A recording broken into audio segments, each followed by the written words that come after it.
izi ni zimwe muri ambasade zazamuye amabendera mu Rwanda y'ubutinganyi. Tugiye kuganira nanone ibintu bidasanzwe ushobora kuba warabyumvise mu matwi yawe, ariko noneho ugiye kubyumva bundi bushya, ugiye kumva amakuru mashya, ugiye kumva iherezo ry'isi. Abantu tugiye kubwira ni benshi ku isi, ariko turabwira bumva. Nubwo bose bafite amatwi, ariko turabwira bumva. Abanyarwanda benshi bagiye kurimbuka, abanyarwanda benshi bagiye kubura ubugingo buhoraho. Ndaje mbashyireho akavideo ku mupasiteri wa South Africa n'umupasiteri wo muri Kenya, bose bo mu idini rya Anglikani, baherutse gukora ubukwe barasezerana, kandi abayoboke b'ayo madini bagataha ubwo bukwe bakabukomera amashyi bakabwishimira. Ari abagabo babiri ba pasitoro muri Anglikani bakoze mariage. Ejo bundi muzashyingirwa namwe mwebwe muri ayo madini. Ibintu biza bikomeye, abantu babitinya, babifitiye ubwoba, ariko mu minsi 5 minsi 6 mu kwezi mu mwaka bakaba babyoroheje, bagahita babifata nk'ibintu bisanzwe. Kandi mbere yuko biza bari barabyigishijwe, bari babizi ko ari ibisohoza ubuhanuzi bwo gusoza ku isi. Mugiye kubonaho umugore n'umugore mu Rwanda nyuma y'imyaka 2 bagiye gushyingirwa na pastor na bishop, batanye gusezeranya abagabo n'abagabo, abagore n'abagore, amadini ya Gikristo. Ibihugu bimaze kwakira ubutinganyi gutya neza bikaba byashyizwe no mu mategeko shinga yabyo, za Swede, za Norvege, za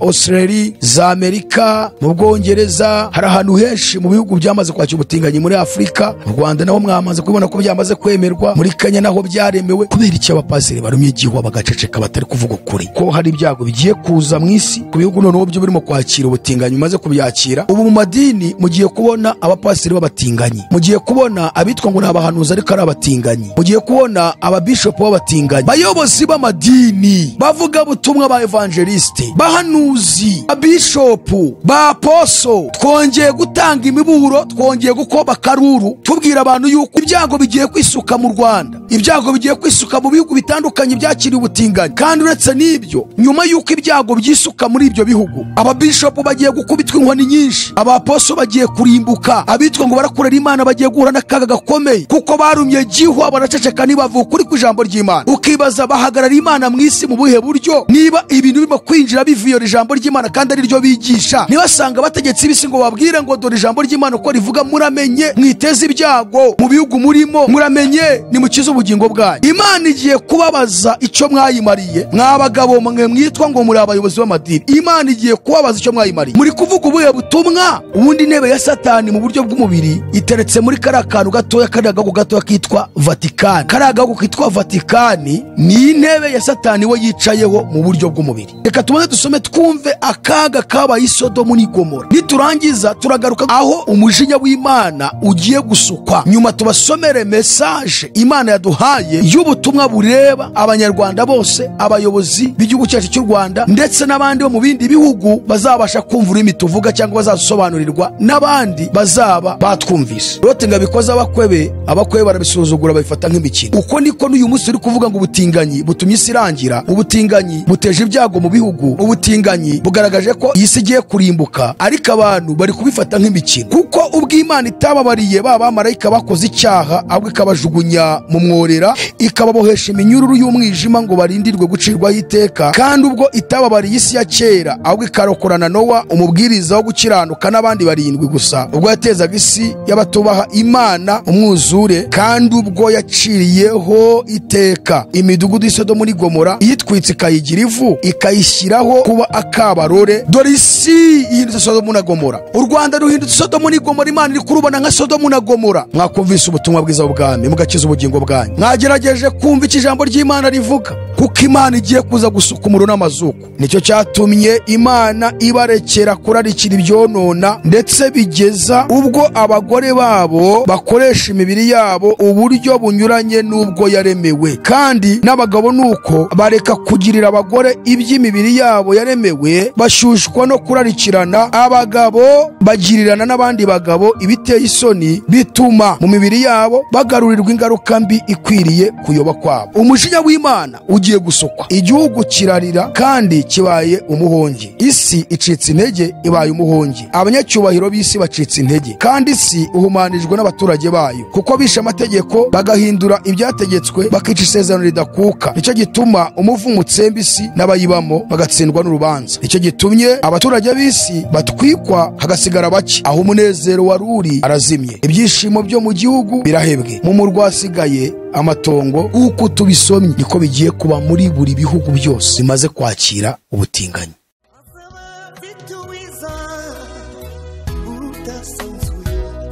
Azaba afite ingororano yo guhema buri wese, guhana n'imirimo yakoreye hano ku isi.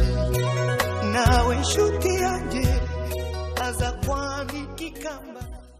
Nongeye kugusuhuza kandi mwifuriza amahoro y'Imana, nshuti mwene data kandi mukundwa ubana natwe. Turagushimira ko umwanya mwiza ufata ugakurikira ubutumwa bwiza tugenda tukugezaho butambuka kuri iyi platform ya AYALONI TV, shakiro ry'ubutumwa bwiza ubwami bw'Imana. Turakwifuriza amahoro y'Imana. Turashimira Imana kubw'uyu mwanya mwiza duhaye kugira ngo twongere kuganira, tubashe kungurana muri ibi bihe bya none, twungurana ibitekerezo, dufashanye muri urugendo, kuko ibihe turi gutambukamo muri iyi si ni ibihe bikomeye.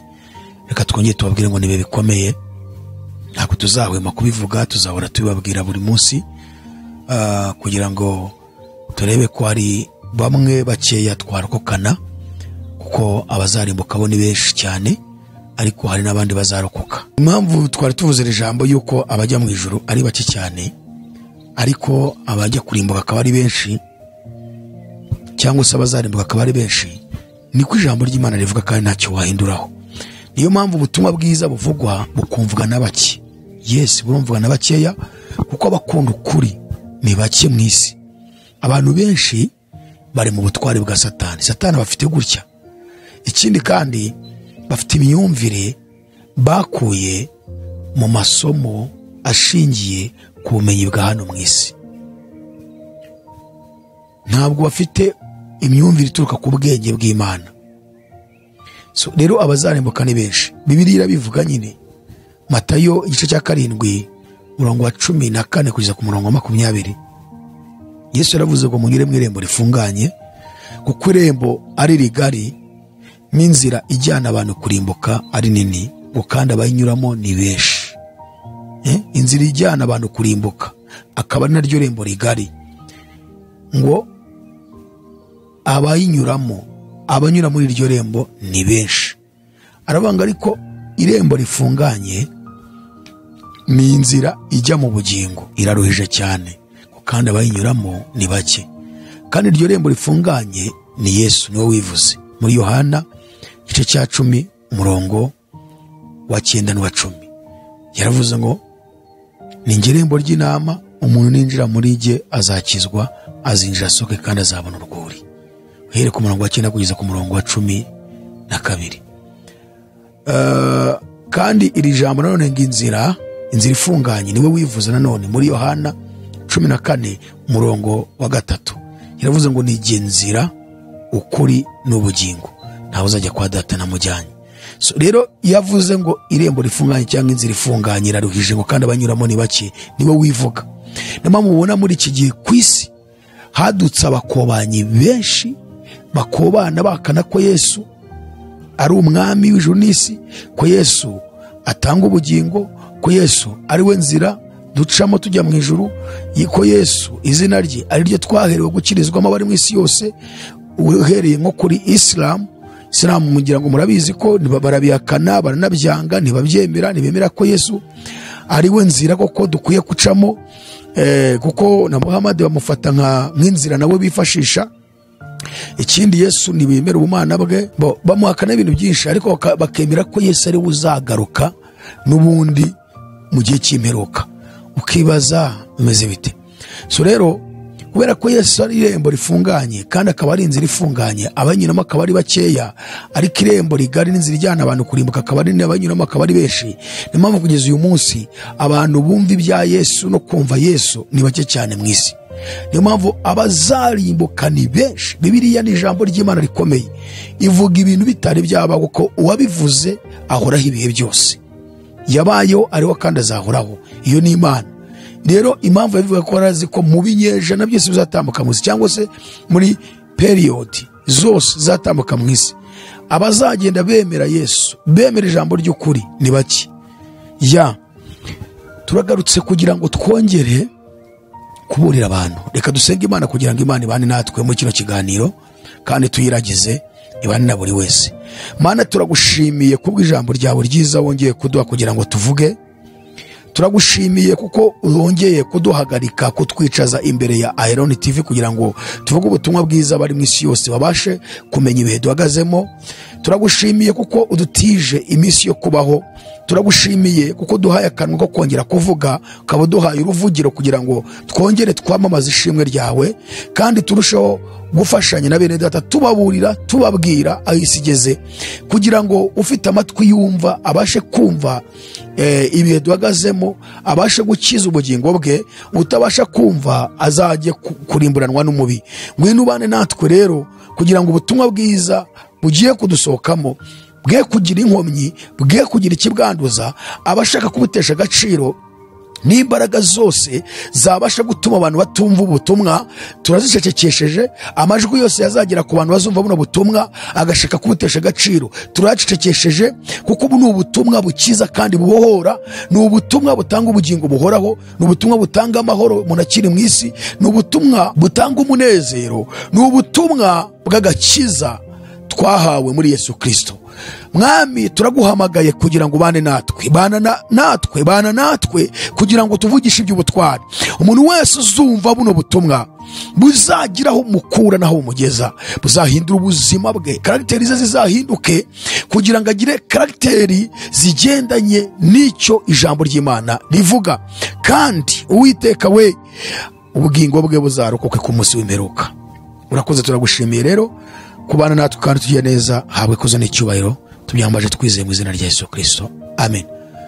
Amazina uko bisanzwe nitwa Jean-Luc Ikingeneye, nk'abandi missionnaire. Tugiye kuganira nanone ibintu bidasanzwe ushobora kuba warabyumvise mu matwi yawe, ariko none ugiye kubyumva bundi bushya. Ugiye kumva amakuru mashya, ugiye kumva iherezo ry'isi, ugiye kumva ko igihe wari wiringiye kirangiye, kiragabanutse. Tugiye kukwereka ibintu neza bigaragaza ko birangiye. Turashaka guhanurira abanyarwanda bose aho bari bose ku isi, duhanura n'abanyarwanda bari mu Rwanda ngo iki ni cyo gihe cyo kugira ngo buri muntu wese akize ubugingo bwe yisunga umwami Yesu. Bitabaye ibyo abanyarwanda bagiye guhura n'ibyago byinshi. Yesu igeze abwira abigishwa be, ari kubigisha avuga ijambo rikomeye, aravuga ngo ariko ndabwira mwebwe abumva.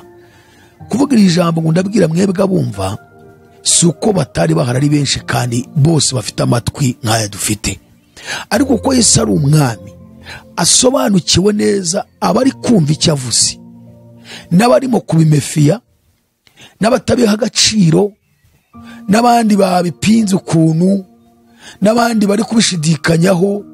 Yesu arabazi bose, n'abazi noneho abarimo kumva icyo avuga kandi imvugo ye bagahita bayakira.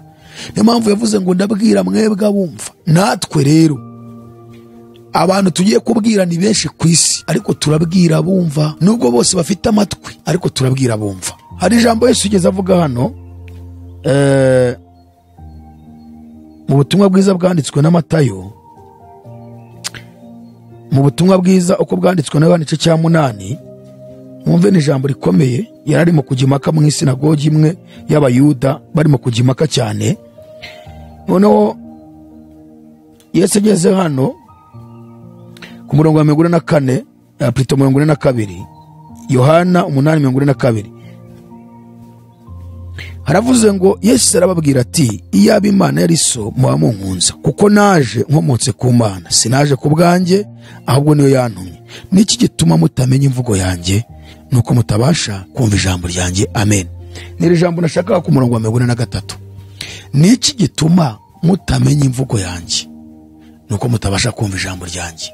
Kubera ko abantu bafashe Bibiliya bakayifata nk'ibyanditswe n'abazungu, bakabifata nk'ibyanditswe n'abantu, ntabwo azigera bumva imvugo y'Imana muri Bibiliya. Niyo mpamvu Yesu yabwiye abafarisayo, arababwira ngo niki gituma mutamenya imvugo yanjye?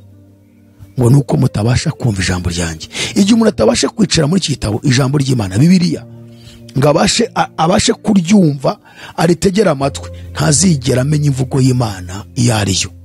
Kugira ngo tumenye imvugo y'Imana, kugira ngo umenye imvugo y'Imana, nuko utinda mu ijambo ry'Imana, ukariha agaciro, ukarishyiraho umutima. Abanyamadini, abantu benshi bari mu madini, ariko ntibigeze bumva ijambo ry'Imana kugira ngo bakuremo imvugo y'Imana. Niyo mpamvu kugeza n'uyu munsi ubutumwa bwiza buravugwa turabutanga, ariko ko abantu badashaka kumva ijambo ry'Imana ntabwo bazigera bumva ijambo ry'Imana. Bibiliya iravuga ngo bafite amatwi ariko ntibumva, bafite amaso ariko ntibareba. Bene da, turagaruka ku gihugu cy'u Rwanda. Haciyemo ndumva ni iminsi 2 niba atari 3 mu Rwanda hazamuwe amabendera noneho mu maambasade y'ibihugu bitandukanye ari mu Rwanda. Iki kintu cyanteye ubwoba. Iki kintu cyanteye ubwoba, nshuti z'Imana. Turavuga tuti se mu by'ukuri haryo abantu ntabwo bari bumva ubutumwa bwiza turi gutanga? Niba abantu badashobora kumva ubutumwa turi kuvuga, abanyarwanda benshi bagiye kurimbuka, abanyarwanda benshi bagiye kubura ubugingo buhoraho. Ikindi kintu twatekereje, aya madini abayobozi bayarimo abitwa ngo ni abapasitoro, ababishopu, abapotre, bashinzwe iki mu isi? Ubundi tuzi ko umukozi w'Imana ari ambasaderi w'ubwami bw'Imana mu isi. Mu yandi magambo, ahagarariye Imana mu isi. Ahagarariye Imana mu isi. Ese aba bayobozi b'amadini bahagararira amadini yabo hirya no hino ku isi, tugarukana ku gihugu cy'u Rwanda, barimo barareba kuntu ubuhanuzi buri gusohokana umuvuduko kandi bugaragaza ko isi igeze ku iherezo. Ese bari kuvuga ubuhe butumwa bukangura itorero? Ejo bundi ndibwira abantu benshi mwarabibonye birimo gucicikana ku bitangazamakuru. Hari umuntu twaganiriye mu kiganiro cy'ubushize, kiganiro tugeze gutambutsa, cyavugaga ku birebana na papa, kuntu yavuze neza yuko abatinganyi bose bakwiye kwemerwa ku rwego rw'isi. Abuzanya ko hagira umuntu wongera kubahinyura no kubarwanya, kugeza ubwo asabye abasenyeri bose muri za kiliziya ko bagomba kwakira abatinganyi muri za kiliziya, nabo bakaza gusenga nk'abandi. Kandi ubundi gusenga si icyaha, ndetse no kuzamo nta kibazo, ahubwo ikibazo gihari ni iki ngiki. Ese ko baje barabwirizwa ubutumwa bwiza bw'ubwami bw'Imana bubasha kubahesha agakiza, ngo berekwe ko ibyo bahagazemo atari byo? Nose niba uyu muyobozi mukuru w'idini kiza Gatolika ku rwego rw'isi, akaba ari nawe muyobozi uhagarariye amadini yose ya Gikristo ku rwego rw'isi, akaba kandi ahagarariye ayo madini mu rwego rw'uko yashyizweho na Satani, niba atinyutse akavuga ijambo rikomeye ngo nta muntu wemerewe kongera kuba yagira icyo avuga ku mutinganyi, ahubwo banabakire mu makiliziya. Nibuza yaravuze ngo babakire, babwirize ubutumwa bwiza. Kubakira n'ubundi se, ubundi abaza mu makiliziya bangana iki? Abaza muri izo sengero se bangana iki? Si abarimo abanyabyaha bandi se bakora ibyaha, basambanya, abajura, n'abicanyi, n'abarozi, n'abandi, n'abagambana, n'ababeshyi, n'abaki? N'ubundi n'umutinganyi kumwakira, n'ubundi nta wigeze amubuza kumwakira. Nta muntu wigeze yanga kwakira umutinganyi muri ziriya nzu zitwa insengero cyangwa muri kiliziya. Papa rero ijambo yavuze rivuganye ubwenge nk'umukozi wa Satani. Ntiyagaragaza ko kubakira ari ukubemerera kuza nabo bakitwa abakristo kandi bagakomeza ubutinganyi. Ikindi kandi bagatangira gusezerana n'abandi bagabo bari kumwe muri izo kiliziya cyangwa muri izo nsengero. Ariko yarabyeruye, kuko n'ubundi abanyabyaha basanzwe binjira muri za kiliziya. Umutinganyi ni umunyabyaha nk'uko n'ubeshye nawe ari umunyabyaha. Usambana ni umunyabyaha nk'uko n'umutinganyi nawe ari umunyabyaha. Bose rero ntawo barimita mu kuza kumva ubutumwa bwiza. Ariko kuki papa yageretseho ijambo rivuga ngo ahubwo munabakire, ndasaba abasenyeri bose ko bakwakira abatinganyi mu nsengero zabo? Amatari ikibazo hari amagambo yabanje kuvuga bwa mbere arimo kubuzanya no kwerekana ko badakwiriye kuba bateshwa agaciro. Ahita avuga ati ndasaba ahubwo abantu bose babakire. Jewe ubabwira, tumaze kuganira n'abantu benshi hirya no hino mu bihugu bitandukanye ku isi. Hari abantu benshi bavuye mu Rwanda ari abakristo bageze mu Burayi, ari n'abavuga butumwa, bahita batangira kwifatanya n'abatinganyi, bakabagira inshuti, noneho bakabashyigikira mu butinganyi bwabo, kuko bagezeyo basanga hariyo siyansi nyinshi cyane kurenza muri Afurika, aho bavuga yuko ari uburwayi bwo mu mutwe, cyangwa se akaba ari ko umuntu yavutse ari uko yiyumva. Abo nabo bagezeyo barabyemera, barabyakira. kandi bavuga ngo bize ijambo ry'Imana. Ntabwo waba warize ijambo ry'Imana ngo ubone umutinganyi nurangiza uvuge ngo ni uburwayi bwo mu mutwe, ngo uvuge ngo niko yavutse. Warize ijambo ry'Imana. Ijambo ry'Imana ubwaryo rivuga yuko ubutinganyi buri mu kintu kirangiza isi, kigomba gutuma isi irangira, kigiye kugarura Yesu, kigiye gutuma Imana isuka umujinya mu isi. Turaje tubasomere. Byaratambutse mu Rwanda, ndibwira ashize iminsi 3 niba atari 4 ibyo bibaye. Mu Rwanda amambasade menshi yo mu bihugu by'Uburayi na za Amerika yazamuye amabendera mu ambasade yabo mu buryo bwari burimo ngo kwizihiza umunsi mpuzamahanga wahariwe abaryamana bahuje ibitsina. Ariko mana birababaje kweri. Ni kuvuga ngo turashaka kuvuga nibuza nka ambasade nkenye zazamuye amabendera mu Rwanda. Turaza no kubibereka. Hari ambasade yo muri Suwede, hari ambasade yo mu Bubiligi, hakaza ambasade y'igihugu cyitwa Netherland. Izi ni zimwe muri ambasade zazamuye amabendera mu Rwanda y'ubutinganyi. Aya mabendera mu byari ukwizihiza umunsi mpuzamahanga wo kutabangamira abantu baryamana bahuje iki ibitsina. Mu yandi magambo ni umunsi mpuzamahanga wahariwe abaryamana bahuje ibitsina, mu buryo bwo kwerekana ngo uburenganzira bw'ikiremwa muntu. Yego, uburenganzira bw'ikiremwa muntu ku muntu n'undi muntu, ariko uburenganzira bw'ikiremwa muntu ku Mana ntibubaho. Umwami wese agira amategeko agenga abayoboye, abaturage ayoboye. Niba umuntu yararemwe n'Imana, agomba kugira amategeko amugenga, amuyobora. Nta muntu ushobora kuvuga ngo uburenganzira bwanjye imbere y'itegeko, ngo ugenga uburenganzira bwanjye. Imana niyo yaturemye, niyo ituyoboye, yashyizeho n'itegeko nshinga ryayo, iduha uburyo tugomba kwitwara. None bene data, mu Rwanda bo bamaze kwerura, mu gihugu cy'Ubugande nyakubahwa Perezida Museveni we yavuze yuko n'umuntu wese bazabyumvana bakamubona yatinze mugenzi we, ahubwo bazamufate bamwice, bamutwike. We nuko yavuze, aherutse kubisohora yarabivuze. Hari ibindi bihugu byinshi bicecetse ariko byabwakiriye. Muri Kenya ho bamaze iminsi basezeranya.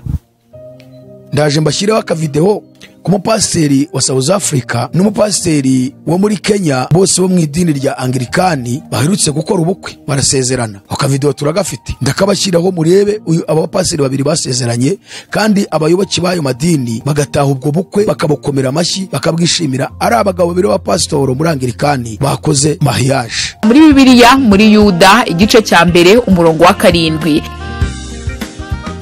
mu gihugu cya Afrika y'Epfo habaye ubukwe butangaje cyane, aho abapasiteri babiri aribo John Mayelepi na Paul Mwawula bambaye amakoti bakambara na karuvate, batagiye muri ubwo bukwe bambariye abasezeranye, ahubwo aribo bagiye kubukora.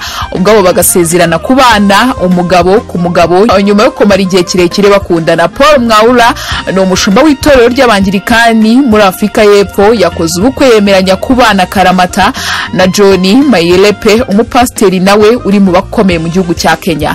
Uyu John Mayelepi nawe akaba ayobora itorero ry'Abangirikani muri Kenya. Pastor John Mayelepi yagize ati ndabikoze abibwira umukunzi we bari bamaranye igihe ariwe Pastor Paul Mwawula, azengurutswe n'abari baje kubashagarira abereka ko yishimiye kurongora no kubaka urugo.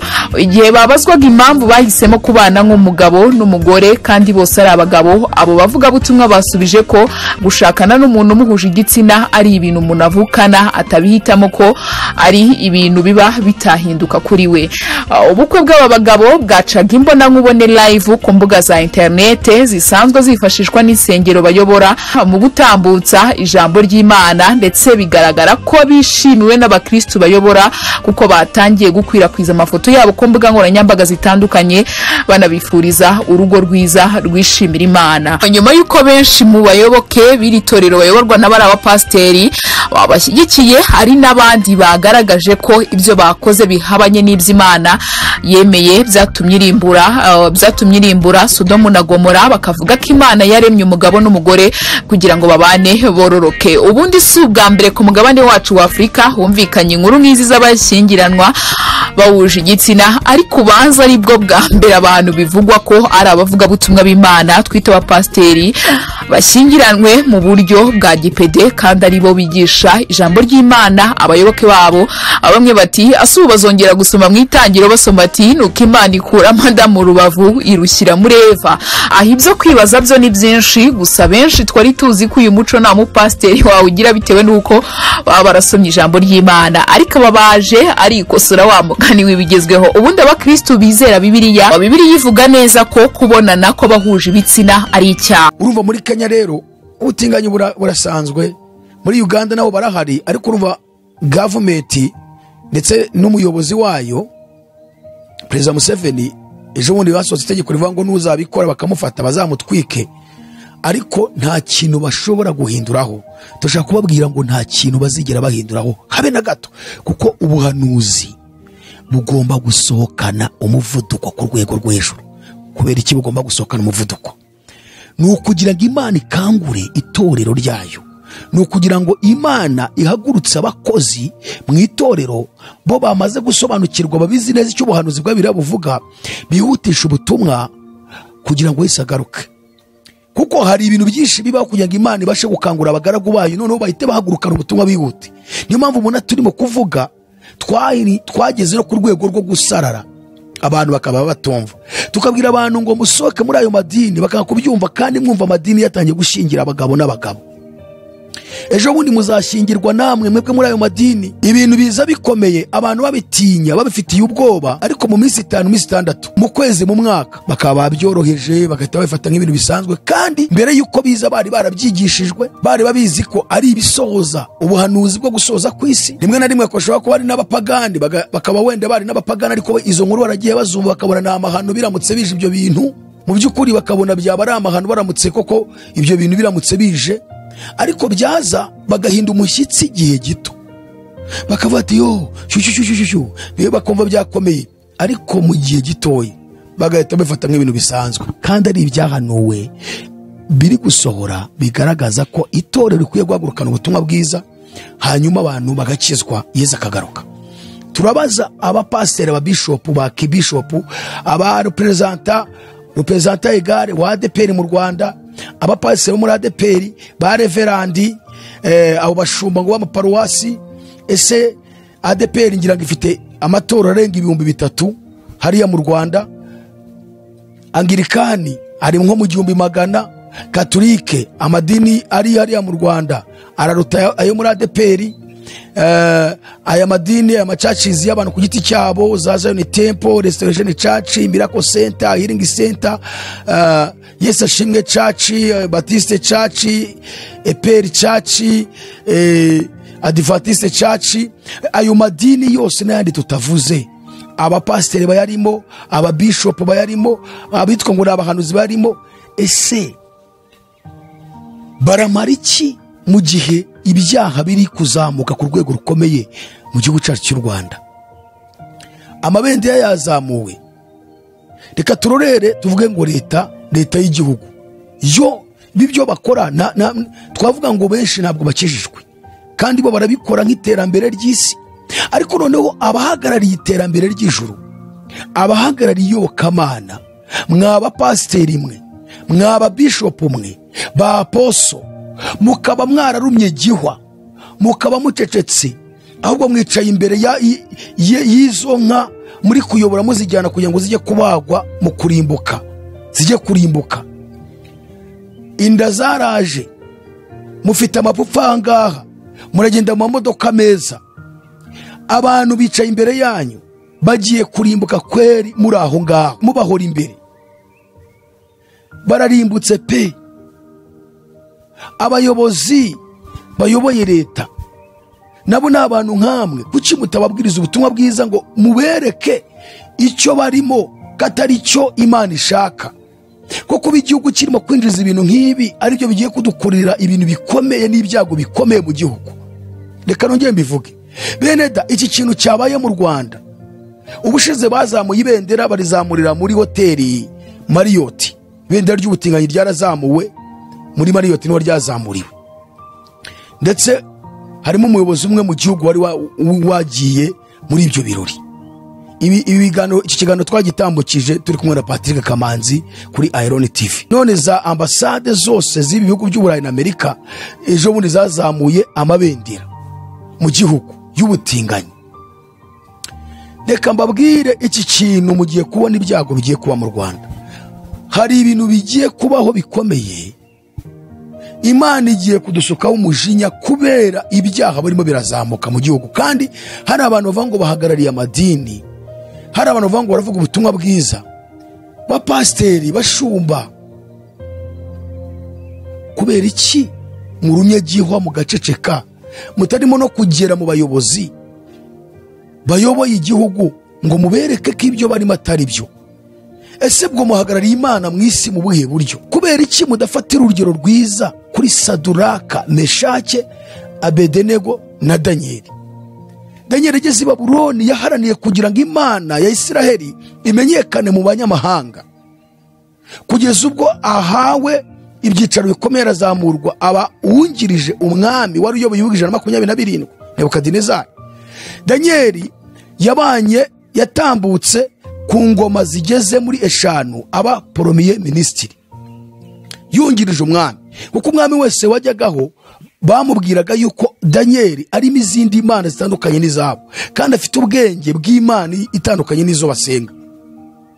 Saduraka, Meshaki na Abedenego niba mubyigisha mwa bapaseri mwe, mwa bishop mwe, mukamubyigisha, kuki mudahagarara mu byimbo nk'ibya Saduraka, Meshaki na Abedenego ngo mugaragaze Imana mwamenye mu gihugu cy'u Rwanda? Mujye mu buyobozi mubabwire ngo ibi bintu ni amahano, dore ubuhanuzi uko buvuga, dore uko ijambo ry'Imana rivuga. Mwaba pasiteri mwe, namwe ba bishop na ba apostle, kubera iki mutaba urugero rwiza rwa Eliya, ko mwirirwa mwigisha isezerano rya kera gusa ari ibyo mwigisha? Kuki mutaba urugero rwiza rwa Eliya wahagurutse akajya ibwami kwa Ahabu? Kuki mwebwe mutaba urugero rwiza ngo mwegere abayobozi bacu b'igihugu mubabwire ati dore ijambo ry'Imana uko rivuga ni uku nguku, muramenye mwikwinjiza buno butinganyi, ni mubukure mu gihugu cyacu ko byatuteza ibyago bikomeye mu gihugu? Kuki mutaba urwo rugero rwiza kugira ngo mubwirize ubutumwa bwiza n'abayobozi bacu batuyoboye, kugira ngo nabo babashe kuba amahoro n'igihugu cyacu kiba amahoro? Kuko Imana umuremyi w'ijuru n'isi ntabwo izigera yihangana na gato, kandi bajya bavuga ngo ihora ihose. Ishobora kutabikora ku muvuduko, ariko agenda ibizana gake gake, ugasanga abanyarwanda turahura n'ibibazo byinshi bitewe n'ibyaha biri gukorerwa mu gihugu. None ubutinganyi, ibendera ryarazamuwe mu mambasade menshi mu Rwanda. Reka dusome ijambo ry'Imana twumve icyo ijambo ry'Imana ribivugaho. Tubahaye nibuza igihe kitarenze imyaka ibiri gusa, mugiye kubona mu Rwanda aho amatorero menshi yitwa ngo na Gikristo atangiye gushyingira abasore n'abasore, abakobwa n'abakobwa. Imyaka 2 niyo tubahaye.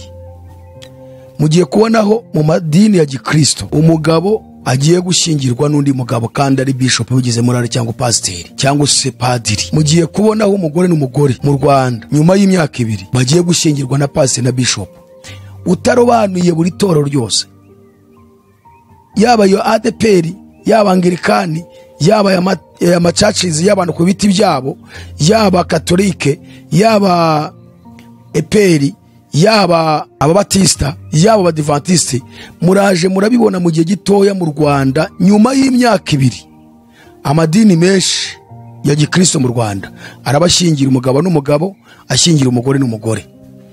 Bene data, tushaka kubereka kuntu isi igeze ku ndunduro. Umunyarwanda hari wose ku isi nahumuka amaso, niba ashaka kugira ngo atazarimbuka nahumuka amaso. Reka twongere tubwire umunyarwanda hari wose ku isi ngo nahumuka amaso. Tumaze iminsi turi kubigisha inyigisho za eschatology, tubereka isaha igeze, tubereka kuntu isi igeze ku ndunduro. Bimwe mu bimenyetso bya nyuma, ikimenyetso cya nyuma cyo kurangira ku isi ni iki ngiki turimo turavuga cyitwa ubutinganyi, cyazamuriwe amabendera mu Rwanda ku ambasade. Ikimenyetso cya nyuma cyo gusozera ku isi, kugaruka kwa Yesu no kurimbura abari mu isi banze kumvira ubutumwa bwiza bw'ubwami bw'Imana, ndetse no guha ubugingo abumviye ubutumwa bwiza bw'ubwami bw'Imana. Ikimenyetso cya nyuma ni ubutinganyi. Ubutinganyi bwatangiye gake muri ibi bihe turimo, muri kinyejana cya 2021 byaje gake. Uyu munsi birogeye ku rwego rw'isi, amadini menshi mu Burayi yamaze kubyemeza. Suwede ko ni ibisanzwe rwose, muri Suwede batangiye gusezeranya abagabo n'abagabo, abagore n'abagore, amadini ya Gikristo. Norway ni ibisanzwe, n'itegeko riherutse gusoka yuko amadini yose agomba kubyemera Gikristo, abatabyemera bagafunga ayo mazu yabo bakigendera. Ubu bamwe batangiye gufunga amazu yabo, abandi batangiye gusezeranya abagabo n'abagabo. Muri USA Amerika ubu ngubu hari amadini amwe amaze kwemera gusezeranya abagabo n'abagabo, abatari kubyemera barimo gusenya bagafunga bakajya kwicara. Ubwo abo n'abagenzi bazajya mu ijuru, abo bazi icyo barimo barakize. Mu bihugu byinshi by'Uburayi ubutinganyi birogeye. Muri Afrika, South Africa, Nigeria, aho hose hari amadini amwe yatangiye gusezeranya abaryamana bahuje ibitsina, homosexuel. Amadini atandukanye byamaze kwinjira, abantu bahuje ibitsina, baryamana bahuje ibitsina. Shuti z'Imana, niyo mpamvu tubabwira ngo musome iki gitabo. Iki ni igitabo cyitwa Ukuri Nahishwe. Hari ukuri wahishwe n'idini yawe, hari ukuri wahishwe na pasiteri wawe, hari ukuri wahishwe na bishop wawe, hari ukuri wahishwe n'uwo nguwo uvuga ngo ngaragutwaye mu ijuru. Iki gitabo gikuyemo inyigisho zitwa eschatology, inyigisho z'ibihe by'imperuka, inyigisho zigaragaza umusozo w'isi, inyigisho zigaragaza gusenyuka k'ubwami bw'isi. Ubutegetsi bw'isi bugiye gusenyuka byihuse, ubwami bw'Imana buraje ku muvuduko, kandi kuko Yesu aragarutse. Abategetsi b'isi bagiye gukorwa n'isoni kuko banze kumvira ubutumwa bwiza bw'ubwami bw'Imana. Tugiye kubasomera message Imana yaduhaye dusanga muri Yesaya, kandi iyo message irareba abategetsi bose bari mu isi, cyane irareba abanyarwanda kuko nitwe twumva muri Kinyarwanda, ariko n'abandi mwese muri mu mahanga bumva Icyongereza, bumva Igifaransa, bazi izindi ndimi, Igiswahili, musobanurira abantu, mubasobanurire. Ni message Imana yaduhaye kugira ngo tubagezeho, abayobozi bo mu isi babashe kumva iyo message. Iki gitabo rero kirimo inyigisho zose zirebana n'ibihe by'imisimberuka, irangira ry'ubwami bw'isi, ubutegetsi bw'isi ko bugiye gusenyuka. Kirimo ubuhanuzi bw'ibyahishuwe, kivuga ibyo kugaruka kwa Yesu, kivuga ibyo kuzamurwa kw'itorero, kivuga iby'ingoma y'imyaka 1000, kivuga ibyago bigiye gusukwa mu isi, kivuga ibintu byinshi. Kivuga iby'umurwa wera Yerusalemu kizamuka ivuye mu ijuru, kivuga iby'umuzuko w'abapfuye, uw'abanyabyaha n'uw'abakiranutsi, kivuga impfu zigeze kuri 3 abantu bapfa, kivuga iby'intambara ebyiri zigomba kuba mu isi zikomeye, abantu benshi bakunda gushidikanyaho, rimwe babona intambara ibaye. Niba ushaka kumenya iby'izi ntambara ebyiri zigomba kuba mu isi, soma igitabo cyitwa Ukuri Nahishwe. Kirimo izo nyigisho, turabisobanura neza. Kirimo izo nyigisho zose ushaka kumenya igihe izo ntambara zabera, hari Magedoni na Gogi na Magogi. Ukuri Nahishwe mwene da, nuko kuri wahishwe. Hari ibintu byinshi wahishwe, niyo mpamvu ibintu bimo kuza mu isi ntumenye ibyo ari byo. Imana ibaha umugisha, umuntu wese ugishaka yakibona, kandi iki gitabo kiri kugera ku isi yose. Abari muri Europe barakibona, abari muri USA, abari muri Asia, abari muri Oceania, abari muri Afrika, mu Rwanda, mu ntara hose kirwa kigenda ku makuriye. Abamotari Kigali abantu barakigura bakakibashyira, ugishaka wese yakibona cyamugeraho. Hanyuma nugishaka watwandikira nimero yacu iri aho ngaho kuri AYALONI TV, yirebe hasi utubwire kirakugeraho.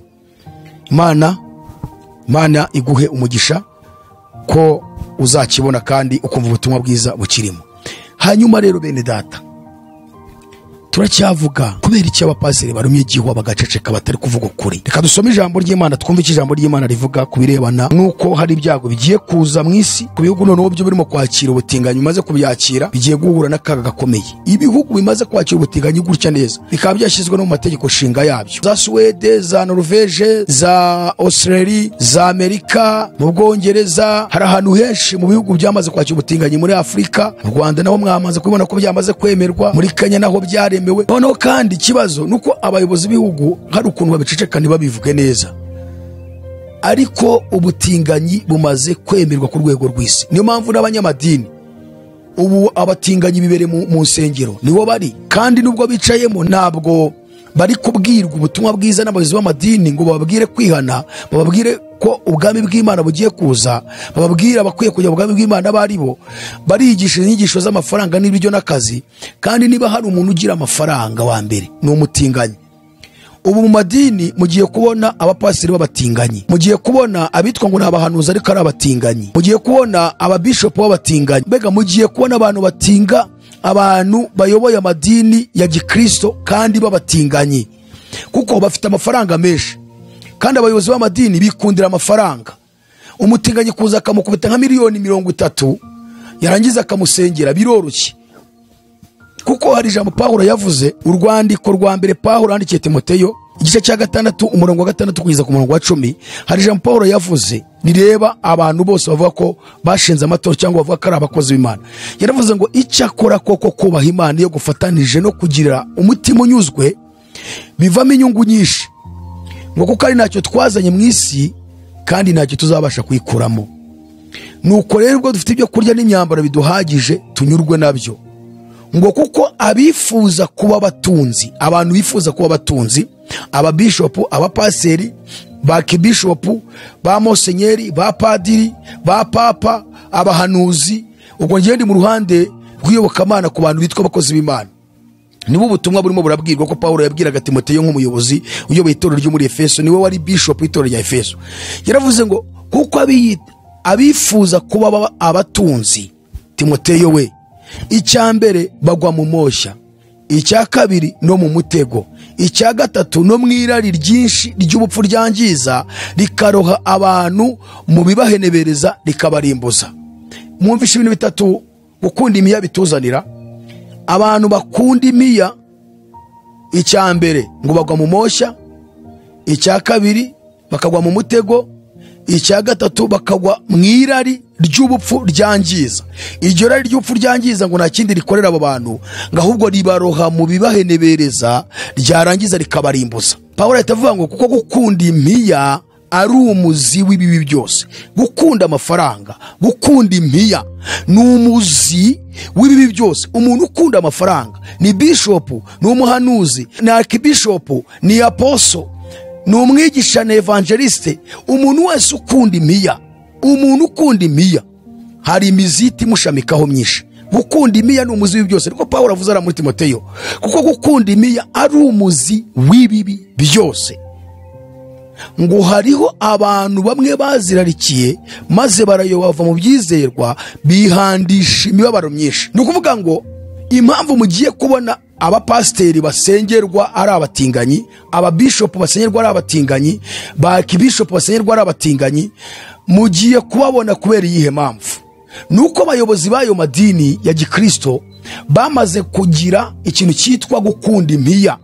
Umuzi w'ibi byose ubageraho maze bagwa mu moshya, bagwa mu mutego no mw'irari ryinshi ry'ubupfu ryangiza. Abatinganyi bari gusikirwa amafaranga menshi ku rwego rw'isi. Iliminati yirirwa basuka amafaranga atagira ingano, ibasuka. Nta muntu wabaye umutinganyi w'umukene ubaho, arahembwa kukweza amafaranga ku rwego rwo hejuru. Kujya rero muri iriya dini agakubitana na bishop w'umukunzi w'imiya, yarangiza agatangira kujya mu icya 10 cya miliyoni nk'eshanu, ejo akazamuha ikindi, wita muzamura akamuha ubupaseri biroroshye.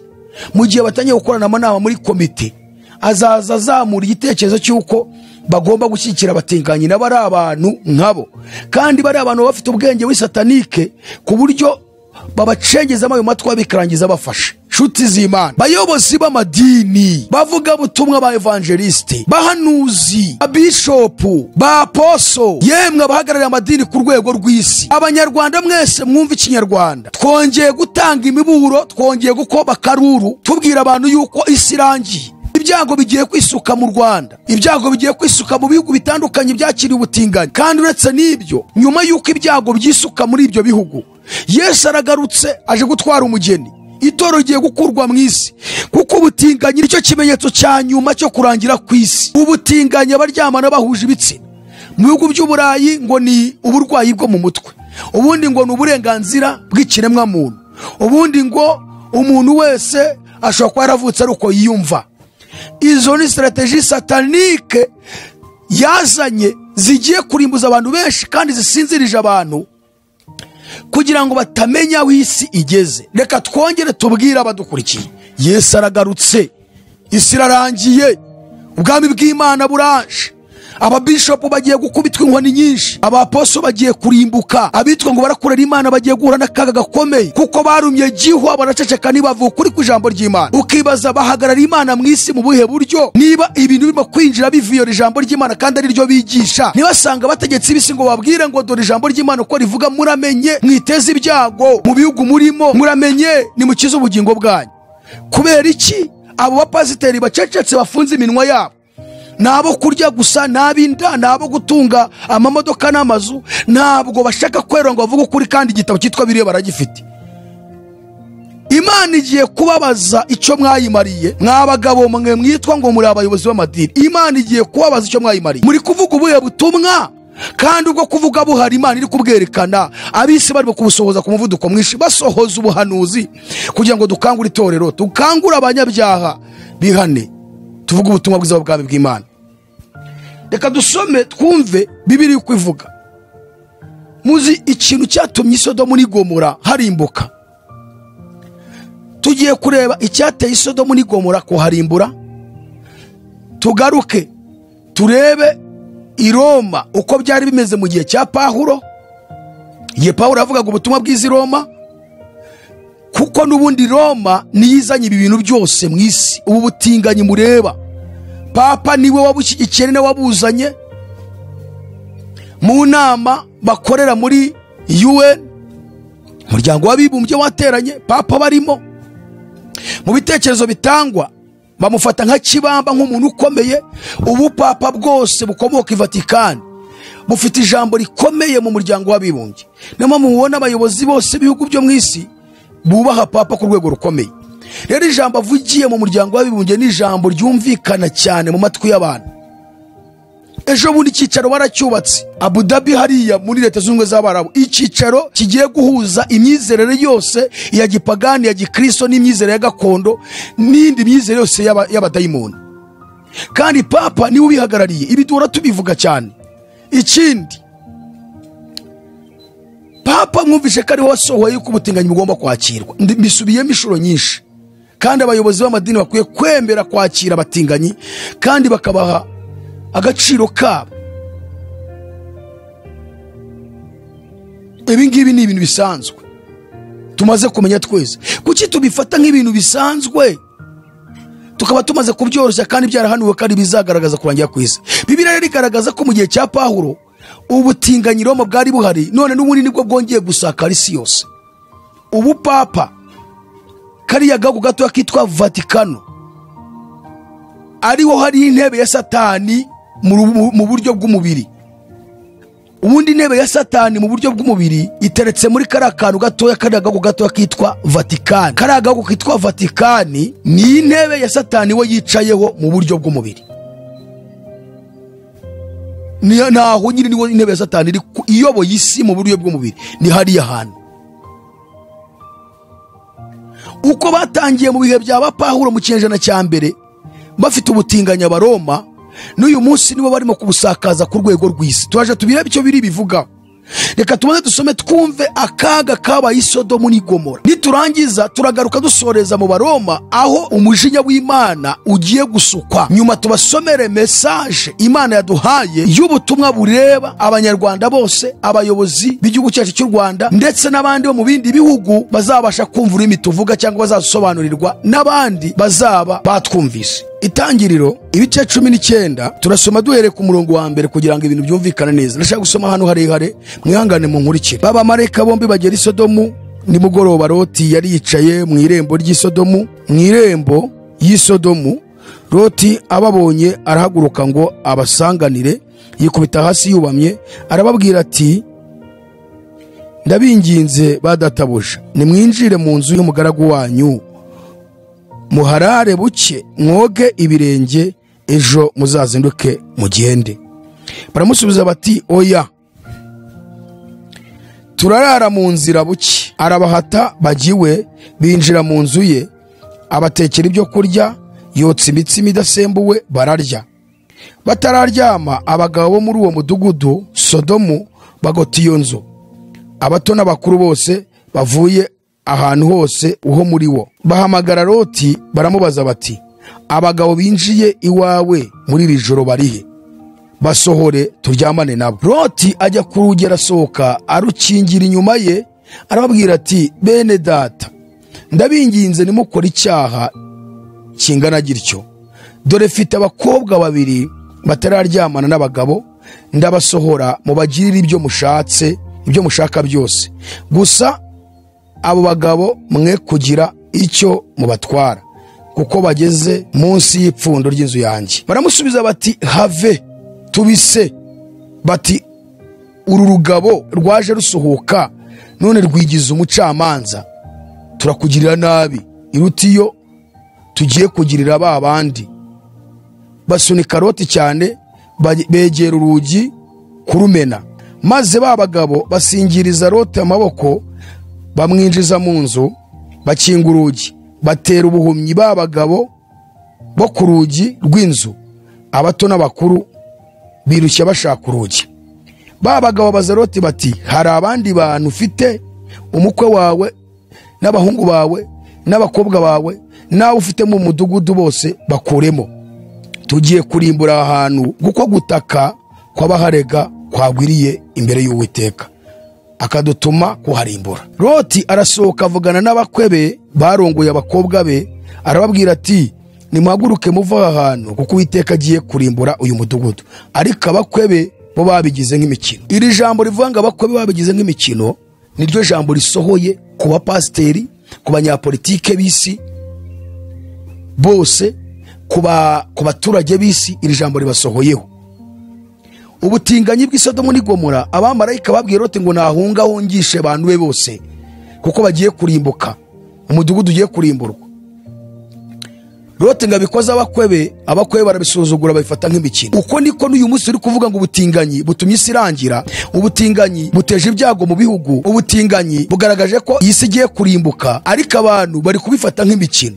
Reka dusimbuka tujye ku murongo wa 23 twumva ko hatubwiye, haravuze ngo Loti ataragera isowari izuba rirashe, maze Uwiteka gusha kuri Sodomu ni Gomora amazuku n'umuriro bivuye ku Uwiteka mw'Ijuru, atsemba iyo midugudu yose na cya kibaya cyose n'abayituyemo bose n'ibyameze ku butaka. Ariko muka Loti arakebuka, areba inyuma, amukurikiye ahinduka inkingi y'umunyu. Amen.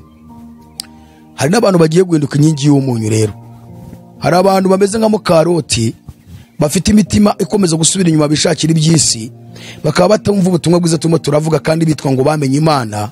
Harimo n'abo bayobozi b'amadini bagiye guhinduka inkingi z'umunyu mu buryo bw'umwuka, ku buryo bagumaho bari kugeza barimbutse, nta rindi terambere, ubuzima bwabo bwo mu mwuka bugapfira aho ngaho kuko bahinye ubutumwa bwiza turimo turavuga, kandi ari ubutumwa busozera isi, ari ubutumwa bwanditse muri iki gitabo bifashisha bavuga ngo barigisha.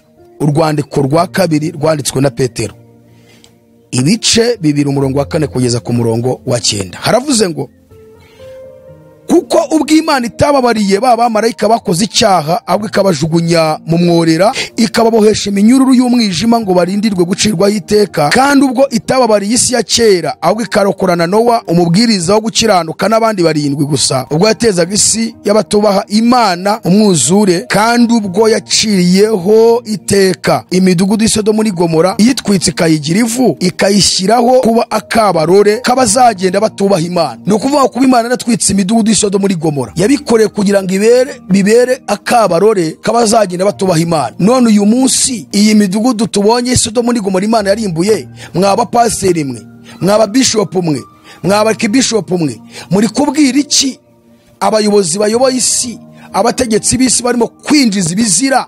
Murimo kubarangurira mubabwira iki ko bari gukora ibintu bihabanye no kutubaha Imana? No kuvuga ngo ntabwo barimo kubaha Imana, kandi Sodomu n'Igomora yashyiriweho kugira ngo iba kabarore. Imana yirimbuye kugira ngo izaba kabarore k'abazagenda batubaha Imana, kandi ubwo yaciriyeho iteka imidugudu y'Isodomu n'Igomora iyitwitse ikayigira ivu ikayishyiraho kuba kabarore k'abazagenda batubaha Imana, ikarokora Loti umukiranutsi wagiraga agahinda kenshi ingeso z'isoni nke z'abanyabyaha, kuko umukiranutsi ubwo yabaga muri bo yibabarizaga umutima we ukiranuka iminsi yose, imirimo yabo y'ubugome yarebaga akumva. Amen.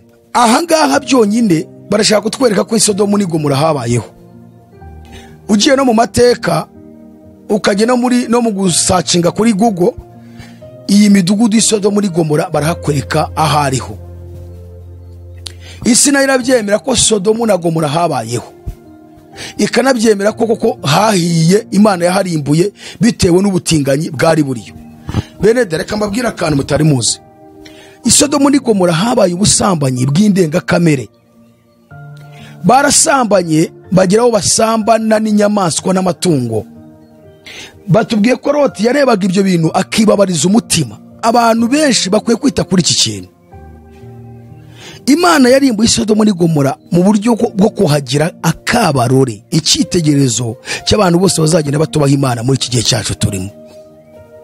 Abatumaha Imana mu isi ni benshi, ariko noneho ndashaka kuvuga akantu kugira ngo buri wese abashe kukumva kandi agasobanukirwe. Isodomu n'Igomora muri iyi midugudu, Loti niwe mukiranutsi wenyine wari urimo. Yawe umugore we yari umunyedini, yari umuntu ugendera ku myumvire y'umugabo, ariko we ntabwo yari afite Imana muri we. Igihamya turakibonye hariya ukuntu yahindutse inkingi y'umuntu. Abakobwa be yarashingiye ntabwo bubahaga Imana. Abakwe bari bararongoye abakobwa be ntibubahaga Imana. Abakobwa yari afite mu rugo 2 bari bakira amasugi ntabwo bubahaga Imana. Ari nabo yabwiye bari abagabo baje gufata abamarika ngo basambanye, ati nyabuna afite abakobwa 2 mu nzu yanjye bakira amasugi, mureke mbabahe mu bakoresha ibyo mushaka byose, ariko muramenye mwikora kuri bano bashyitsi na hayi 10. Loti niwe mukiranutsi wenyine wari uri Sodomu n'Igomora, kandi nibivuze ko atari abantu benshi bitiriraga izina ry'Imana, nkuko tubonye n'umugore we n'abana be n'abakwe be bose bitiriraga ko bubaha Imana. Ariko icyagaragaye ni igipimo cyabayeho nyuma, aho abamarika bavuze ngo musokemo Loti hungana n'abana bawe n'abakwe bawe ndetse n'izindi nshuti ufite ahangaha, musokemo ko uyu mudugudu tugiye kurimbura iyi midugudu. Ariko ngo abakwe babibwiwe babifata nk'iki, nk'imikino. Uko niko abantu muri iki gihe ibintu twirirwa tuvuga babifata nk'imikino. Imana yaduhaye ijwi kugira ngo turangure tumaze gusarara, ariko turataka tubwira abantu ngo nimuhunge. Yewe muhunge mudapfa, kuko hano Loti niko yabwiwe. Loti abamarika baramubwiye ngo hunga udapfa, ngo hungira kuri uriya musozi w'Isowari, hunga udapfa. Niko twasomye, hunga udapfa uhungire kuri uriya musozi. Ikiri yo kugira ngo duhunge, kubera ko urupfu rwo ruraje. Imana igiye gutsemba isi n'abayirimo. Imana igiye gusuka umujinya wayo mu isi. Bati Imana sigira umujinya, ahubwo irawugira abanyaburayi mwigishijwe nabi. Ngo urukundo rudahuza no kwihana ibyaha no gukiranuka si urukundo. Ngo mwigishe abantu urukundo gusa, ngo urukundo ni iki? Imana niyo rukundo, kandi Imana yanga icyaha. Niba Imana ari urukundo ikaba yanga icyaha, ni gute tuzakora icyaha kandi tuvuga ngo dufite Imana muri twebwe? Ngo mwigishe abantu urukundo ko Yesu yapfiriye abantu. Urukundo rw'Imana ruhangana n'icyaha, ni rwemera icyaha. Imana igira umujinya, Imana igira uburakari, Imana igira inzigo. Ese wari uzi ko Imana igira inzigo? Soma mu gitabo cy'Abatesalonike, urwandiko rwandikiwe Abatesalonike, kugira ngo mubasomere turaje turebe ko n'Imana igira n'umujinya. Urwandiko rwandikiwe Abatesalonike, Abatesalonike twibukiranye ko ari isezerano rishya, ni isezerano rishya, isezerano rishya, kugira ngo abantu babyumve neza. Ntabwo ari isezerano rya kera. Isezerano rishya rero rirareba twebwe muri iki gihe, rikareba abo mu gihe kizaza, rikareba Abisiraheli, rikareba natwe abanyamahanga. Urwandiko rwa kabiri rwandikiwe Abatesalonike, igice cya mbere umurongo wa 7, haravuze ngo kandi namwe ababazwa kubitura kuzaruhukana natwe, cyangwa se kubitura Imana inyitura nizabitura no kuzaruhukana natwe ubwo umwami Yesu azahishurwa ava mu ijuru azanye n'abamarayika b'ubutware bwe hagati y'umuriro waka, ahore inzigo abatamenye Imana n'abatumvira ubutumwa bwiza bw'umwami wacu Yesu. Bazahanura igihano kibakwiriye aricyo kurimbuka kw'iteka ryose, boherwe ngo bave imbere y'umwami no mu bwiza bw'imbaraga ze. Amen. Yesu ngagiye kugaruka, kandi mu kugaruka kwe aje guhora inzigo abatamenye Imana, cyo ni cya mbere. Icya kabiri, n'abatumviye ubutumwa bwiza bw'umwami wacu Yesu Kristo. Ubu tubabwira ngagiye kugaruka ahora inzigo abatamenye Imana. Icya kabiri, ahora inzigo abatumviye ubutumwa bwiza bw'umwami wacu Yesu Kristo. Icya gatatu, azakora ngo azabohera, bazoherwa ngo bave imbere y'Imana no mu bwiza bw'imbaraga zayo. Nta handi iri mu muriro. So rero Imana igira inzigo, kandi ibikinziga abantu bose batumva ubutumwa bwiza bw'ubwami bw'Imana buri kuvugwa n'abantu Imana ihagurukije muri iki gihe. Kuko muri iki gihe abanyamadini barumye gihwa, baracecetse ntabwo bakivuga ukuri, kuko babonye abayoboke bicaye imbere yabo baha amaturo, babaha ibyacumi, bariririye, barahaze, umurengo waraje, banze kuvuga ukuri kugira ngo bakomeze birire, kuko ibyo bashaka ni ukurya no kunywa. Barabibonye, ni icyubahiro bagifite, amamodoka bafite bagendamo, bubatse amazu meza, ntabwo bagishaka kwirirwa bavuga ngo baravuga ukuri. Ukwikisi barahazi. Ariko turaburira abantu mwese muri mu madini, twongere tubwire abantu bari mu madini, inshuti z'Imana, bene data, nimwumve icyo Imana irimo iravuga. Bari ubutinganyi nibwo bugaruye Yesu. Yesu aragarutse, Yesu aragarutse Yesu. Ubutumwa bwiza bwa Yesu Kristo bwo bwanditswe na Luka, igice cya 17. Twumve nanone iby'Isodomu n'Igomora uko byagenze, kuko ibintu twabisomye mu isezerano rya kera nk'amateka, nk'ibintu byabayeho, ariko kugira ngo Bibiliya bihamye ko ari ukuri, nuko byagarutse mu isezerano rishya. Umwami wacu yongera kubivugaho, ndetse n'intumwa ze zongera kubivugaho mu buryo bwo guhamya koko Isodomu habayeho, kandi n'uwo muriro wahatwitse, kandi Imana ikabahora iki? Ikabahora ubutinganyi. Ndi kubabwira ngo Loti yari umukiranutsi, Isodomu n'Igomora, ariko abandi bose barapagani, agahora babazwa n'ingeso zaho mbi. Niko batubwiye muri Petero ngo yahoraga yibabariza umutima kubw'ibyo bintu byahaberaga. Batangiye basambana bisanzwe, abana b'imyaka 3-5 bagasambana, agahungu n'agakobwa. Loti abibonye ubwoba buramwica, atangira gusenga, ahamagara Imana ngo Mana, tabara Isodomu n'Igomora karabaye, tabara Isodomu n'Igomora karabaye. Iyi si tuhagazemo yahindutse Isodomu n'Igomora. Mw'Ijuru, Imana yicaye mw'Ijuru kureba isi, ikabona habaye Isodomu n'Igomora. Niyo mpamvu nanone igiye kongera gusuka umuriro n'amazuku muri iyi si. Banyarwanda, banyarwandakazi, mwumva ururimi rw'ikinyarwanda. Dore isi ihindutse Sodomu na Gomora. U Rwanda ruhindutse Sodomu n'Igomora. Imana iri kurubona nka Sodomu na Gomora. Mwakumvise ubutumwa bwiza bw'Ubwami, mugakiza ubugingo bwanyu. Mwagerageje kumva iki ijambo ry'Imana rivuga, kugira ngo mutabare, kuko Imana igiye kuza gusuka umuriro n'amazuku.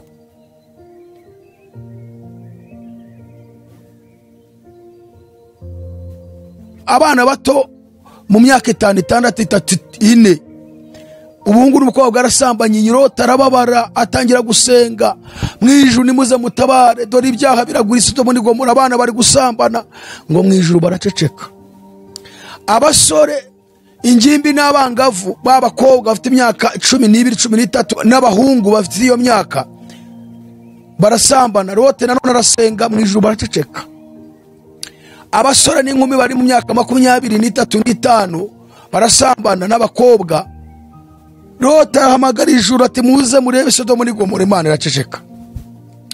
Abagabo baca inyuma y'abagore babo, abagore baca inyuma y'abagabo babo. Loti arahamagara ati muze mutabara, ingo ziri gusenyuka, dore n'ama divorce, dore abantu bari gusambana, abagore barashaka abandi bagabo buri munsi, abagabo bari guta abagore bakigira mu bindi bihugu gushaka abandi bagore, dore ingo za gikristo zirimo zirasenyuka, ahubwo bakishakira abandi. Mw'Ijuru nimuze mutabara. Imana iraceceka. Ariko nubwo byari bimeze bityo, ngo amajwi y'abataka barega Sodomu n'Igomora ntigeze aceceka. Ijwi rya Loti ryakomeje gutaka ritakiri Sodomu n'Igomora. Umunsi ngo umugabo n'umugabo baryamanaga, none gusambana baryamana badahuje ibitsina nk'uko Imana yari yarabigennye, ngo byagezeho birababihira, umugabo ku mugore, umugore ku mugabo, none ahubwo batangira kuryamana n'abahuje ibitsina, umugabo n'umugabo, umugore ku mugore, kubera umurengwe. Iyi si mureba bino bihugu by'amahanga bituzanyemo, ibi bintu bitumye Imana igiye kurakarira Afurika, ikarakarira ibihugu byacu, bariya abazungu, bariya abagome, bariya abanyamerika, bariya abanyaburayi batuzanyemo ibi bintu, bagize umurengwe ko bafite amafaranga, bararenzwe, Imana yabahaye iby'isi, bararengwa bageraho kuryamana umugabo ku mugore biba bihiye. Ubu bagezeho baryamana n'inyamaswa, ugasanga umukobwa afite injangwe mu rugo iwe, ugasanga umukobwa afite imbwa ye yitwa umugabo we, nabyo birababihiye. Bashyigikiye ikintu cyitwa no kuryamana kw'abahuje ibitsina kubera umurengo w'iby'Imana yabahaye. Yabahaye inyanja, yabahaye ibyo kurya, yabahaye imirima yera, yabahaye ubwenge bw'ubumenyi bw'isi, bakora tekinoloji, bagira iterambere rikomeye. Umurengo urabafashe, bazanye ibyo bintu byo kurwanya Imana no kuvira ijambo ry'Imana. None natwe ibihugu bya Afurika twakiriye ibyabo, barabituzaniye, turabyakiriye kweli. Nta nubwo turimo turajya nibuza aho turengwa nkabo ngo tugire nk'ibyo bafite, yaba nibuza twa tubifite. Ubu tugiye kwiteza akaga. Mu bihugu by'Uburayi hari abadayimoni batagira ingano, abantu bibanira n'abadayimoni bakarinda bapfa, abadayimoni babana nabo. Icyambere ntibemera ko wasengera umuntu ngo nago ni imyuka mibi. Nk'uwo muntu ashobora kuba afite ubutinganyi ariko ari abadayimoni, atari no kuvuga ngo uburwayi bundi, ahubwo ari uburwayi bw'imyuka mibi. Uwo muntu ashobora kuba ari ibintu byamujemo kugira ngo we abyemere, agendere ku mafaranga bari bumuhembe, baramuhemba amafaranga menshi agatishyikira ubutinganyi, kuko ubutinganyi antikristo abumenaho amafaranga atagira ingano, arayamena menshi cyane. Umuntu ashobora kwigira umutinganyi kugira ngo abeho, bamurera bamutunze, kugira ngo ye kwirirwa avunika. Abantu mu Burayi za Amerika barimo abadayimoni birirwa baduhamagara ati musengera abantu bahangaha, kandi bakabyita ngo ni uburwayi bwo mu mutwe, bagashaka abafasha myumvire, bagashaka abajenekologe ngo barabafasha, bakabaha imiti y'ibinini irushaho kubasaza mu mutwe no kubangiza. Bakeneye gusengerwa kugira ngo Imana ikore imirimo, ariko babyise ngo ni uburwayi kugira ngo bakomeze bagwize imikorere ya Satani mu isi y'ubutinganyi. None barabifashe, barabituzaniye kweli, turabyakiriye kweli. Bakozi b'Imana, mwebwe muvuga ngo muhagarariye Imana, kuki mutavuga ukuri ngo mubwire abayobozi, mubereke ijambo ry'Imana? Kuki mudahaguruka ngo muhamye muvuga ukuri ku ijambo ry'Imana? Ariko umuntu naho yapfa ariko agapfa arimo gupfira ubutumwa bwiza. Yesu yaravuze ngo umuntu wese ukunda ubugingo bwe azabubura, ngo ariko uwanga ubugingo bwe ku bwa Yesu no kubwo ubutumwa bwiza azabukiza. Abayobozi b'amadini mukunze ubugingo bwanyu bwa none, ubu ngubu buzabora. Muranga guhamya ngo mubwire abayobozi ko ibyo bari gukora atari byo. Izo za ambasade musaba abayobozi mugende mujyeho, murimo kugaragaza ijambo ry'Imana, mubereke muzi Icyongereza, muzi Igifaransa, mwarize benshi muri mwebwe, mujye ku ambasade mubabwire muti dore twebwe nitubishaka, dore igihugu cyacu cyari kizima, mwiza n'ibyo bintu kugira ngo mutaduteza ibyago. None mugende mubabwiriza ubutumwa bwiza. Ntabwo ari uburyo bwo kugira ngo murwanye abayobozi, nta nubwo ari uburyo kugira ngo mugumuke ku buyobozi, ahubwo ni uburyo kugira ngo ubutumwa bwiza bwamamare, n'abariya bari muri ambasade zabo mu gihugu cyacu bumva ubutumwa bwiza. Musanga abayobozi bacu b'igihugu cyacu, tubasange tubabwire. Usibye ko twebwe ntabwo tubageraho, ariko mwebwe mwitwa ngo muri ba bishop, ba apostle, abayobozi b'igihugu cyacu babaha agaciro, mukorana amanama, mubaganirize, mubereke ijambo ry'Imana uko rivuga, mubereke n'ingaruka z'abantu bagiye bagerwaho, z'abantu banze kumva ubutumwa bwiza bakemera kwinjiza ubutinganyi. Mubereke bino by'Isodomo n'Igomora, noneho mubabwirize ubutumwa. Nimurangiza mwe mukije amagara yanyu, mukije ubugingo bwanyu. Abayobozi nibatabyumva mwebwe mukije amagara yanyu, niko birivuga ngo nimbwira umunyabyango gupfa kuzapfa, ngo ariko wowe ukanga kumubwira ngo napfa azazira ibyaha bye, ngo ariko wowe nzakubaza ubugingo bwe. Isodomo n'Igomora Imana yahamanukiye kubera iki? Kubera ubutinganyi. Ubusambanyi bundi yari yarabwirengagije, ariko umunsi umugabo yaryamanaga n'umugabo, umugore akaryamana n'umugore, Imana yaravuze ngo reka tumanuke tujye kureba ko ibyo baharega ari ukuri. Nidusanga ari ukuri turaharimbura. Imana yarimbuye iyi midugudu isukaho umuriro n'amazuku kugira ngo bazaba kabarore kabazagenda batubaha Imana muri iki gihe cyacu turimo. Ubwo butinganyi nibuza mu gihugu, abakozi b'Imana, abavuga butumwa bahite basanga abayobozi babwire bati dore cyatumye Isodomo n'Igomora harimbuka ni iki ngiki. None bayobozi bacu twubaha, muramenye dore ijambo ry'Imana uko rivuga. Dusome mu butumwa bwiza uko bwanditswe na Luka igice cya 17:26 haravuze ngo, kandi uko byari biri mu minsi ya Nowa niko bizaba no mu minsi y'Umwana w'umuntu. Bararyaga, baranywaga, bararonguraga, barashyingiraga, bageze umunsi Nowa yinjiriye mu nkuge, umwuzure uraza urabarimbura bose. No mu minsi ya Loti nayo byari bimeze bityo. Bararyaga, baranywaga, baraguraga, barabibaga, barubakaga. Maze umunsi Loti yavuye Isodomu, umuriro n'amazuku biva mw'Ijuru biragwa birabarimbura bose. Niko bizamera umunsi Umwana w'umuntu azabonekeraho. Amen. Nagira ngo dusubiremo ahantu kugira ngo muumve neza y'ibyo kwa Loti, wumve ko ibintu Yesu avuze nibyo biriho uyu munsi. Uyu munsi ikintu kigezweho n'ubuhinzi, kabiri ikintu kigezweho n'ubwubatsi, gatatu ikintu kigezweho n'ubucuruzi. Yesu rero abivuzemo hano.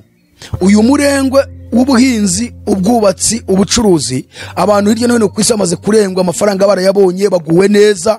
Niyo mpamvu ibihugu by'Uburayi ubucuruzi bateye imbere, ubwubatsi bateye imbere, ubuhinzi bateye imbere, bagira umurengwe. Uwo murengwe batera gukora amarorerwa nka Isodomo n'Igomora. None babigeje no mu bihugu byacu bya Afrika turabyakiriye pe. Umva uyu murengwe rero wari warabinjiriye Isodomo n'Igomora, ari nawo winjiriye ibi bihugu by'Uburayi, ibihugu bya Amerika, ibihugu byose bya Aziya, ndetse bikaba byinjiye muri Afrika. Haravuze ngo no mu minsi ya Loti nabyo byari bimeze bityo. Ibihe? Dore rero uko byari bimeze. Bararyaga, icyo ni icya mbere. Baranywaga, icyo ni icya kabiri. Baraguraga, iyo bavuze kugura bavuze gucuruza, ubwo baracuruzaga ni ubucuruzi nyine. Baracuruzaga, icya kane. Barabibaga, ubwo hajemo n'ubuhinzi. Icya gatanu, barubakaga, hajemo n'ubwubatsi. Sibyo bigezweho ku isi? Si ubuhinzi, si ukubaka amazu y'ibitabashwa, amagorofa yo hejuru. Hari n'umwe udafite inyota yo kubaka inzu nziza. Ibihugu byose bifite iterambere ryo kubaka ibihugu byabo, bubaka ama etaje, amagorofa yo mu rwego rwo hejuru, inzu zifite amagorofa maremare cyane. Sibyo bigezweho? Kandi nta muntu ushobora kubaka igorofa nibuze igizwe n'amazu nka 6, 7 cyangwa 10 cyangwa 30 adafite amafaranga. Uwo nguwo afite amafaranga menshi. Ayo mafaranga yo niyatera umurengwe.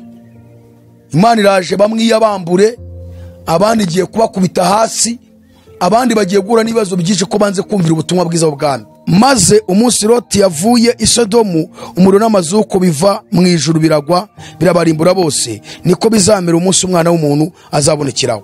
Niba rero Loti yaravuye Isodomu n'Igomora hamaze kuza biriya bintu byitwa ubutinganyi, buriya butinganyi ndetse n'umurengo w'ibyo bafite, ngo Loti abakurwamo nibamenya ko yabavuyemo. Ni nako n'ubundi kubera ubutinganyi bwo bugaruye Yesu agiye gucyura itorero rye, rigiye kubavamo. Nyuma yo kubavamo ni umuriro n'amazuka agiye gusoka, kuko ubutinganyi ni kimwe mu bimenyetso cya nyuma cyo kugaruka kwa Yesu. Izi nyigisho twize kuzitambutsa turi gusobanura ibihe 7 Imana yageneye isi. Ibihe 7 rero Imana yageneye isi twagiye tubona buri gihe cyose isi yagiye itambukamo n'ibyakiranze. Tugera ku gihe cya 6 aricyo duhagazemo uyu munsi, akaba aricyo gihe cy'ubuntu kizadushyitsa ku ngoma y'ubwami bwa Kristo. Iki gihe cy'ubuntu rero ubutumwa bwiza burimo kwamazwa ku isi yose. Twasobanuye muri iki gihe turimo cya 6 kandi icyo gihe kirimo gusorezwamo ibimenyetso byose byo kugaruka kwa Yesu. Muri ibyo bimenyetso twatoranije ibimenyetso 7, twerekanye ikimenyetso cya nyuma, tuvugamo ikimenyetso cy'ubutinganyi. Ubutinganyi ni ikimenyetso cya nyuma cyo kugaragaza ko Imana ije kureba ko iby'itorero ririmo kurega isa ari ukuri, kuko twese turahari turi gusenga dutakira Imana, tuyibwira ngo ese ya marorerwa y'Isodomo n'Igomora ko yuzuye isi yose, Uwiteka tabara urengera isi, garuka urengera isi vuba, kuko bitabaye ibyo Satani agiye kwisasira abantu benshi. Hari intore mu isi ziri gutaka, hari abari mu myobiyo, hari abari mu butayu, hari abari mu byuma by'amasengesho, hari abari hirya no hino bakiri bazima, atari nka bino bisambo bano barara b'inzererezi birirwa bagenda mu misozi bishakira amafaranga bise abahanuzi. Hari intore za Kristo ziri mu isi zirimo kurangurura zitaka zibwira Imana ngo ngwino urengera isi, dore isi igeze ku iherezo. Turahari turi gutaka, kandi Imana igiye kuza kureba ibyo dutaka, tuyibwira ko ari ukuri, kuko ubutinganyi nibwo bugaruye Yesu. Imana igiye kuza kureba ibyo turimo turayibwira ko ari ukuri. Muzatwita abasazi, mubone ko ibyo turimo twasaze, ariko ntabwo twasaze. Kandi ubwenge bumenyekanishwa n'ibyo umuntu avuga. Ubwenge bumenyekanira mu byo umuntu avuga n'ibyo akora. Turi bazima ku bwa Yesu, dusaze ku bwanyu, kuko iyo atari ku bwanyu ntabwo mama twisa abasazi iyo tuvuga ibi ngibi. Ibi ntabwo tubivuga ku bwacu gusa, turabivuga ku bwanyu kugira ngo dukize ubugingo bwanyu. Iyo rero tuba tudashaka kugira ngo dukize ubugingo bwanyu, ntabwo mwari kutwita abasazi, ntabwo mwari kutwita ko twayobye, kuko twari kuba ducecetse dutuje tutavuga.